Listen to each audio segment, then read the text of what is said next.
6:16 now, and Central Texas may be hundreds of miles away from the Gulf Coast, but hurricanes have brought deadly flash flooding to our creeks right here at home.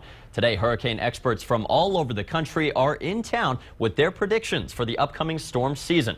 Meteorologist Mark Monstrola is live from the Austin Convention Center with a preview. Good morning, Mark. Thank you very much, David, and good morning, everyone. That's right, the National Hurricane Conference centered this year here in downtown Austin at the Austin Convention Center.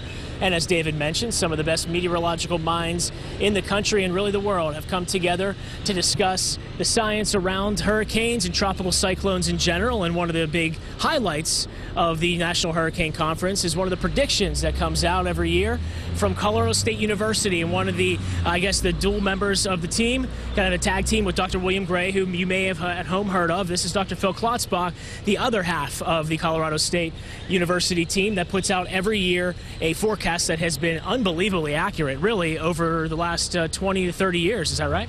That's correct. We've actually been putting out these forecasts since 1984.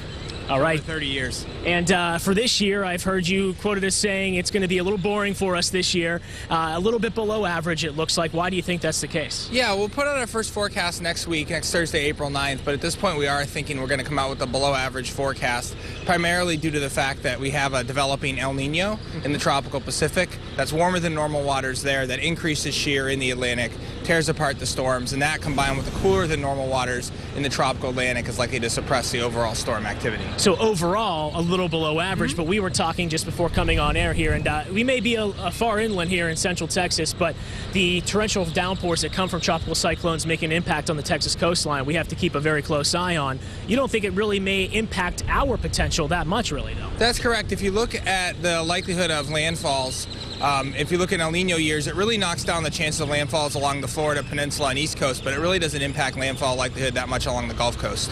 All right, well, once every 6 years here in Texas, we are usually impacted on average at least by a hurricane and 3 tropical cyclones out of every 4 years. So we'll see how this hurricane season pans out. Dr. Phil Klotzbach, thank you very much. We appreciate it.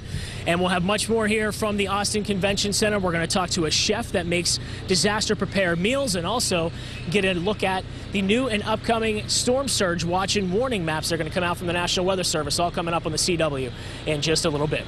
Over to you guys. Back to you. Mark, thank you so much, and Dr. Klotzbach for your time. We'll check back in with you in just a little bit.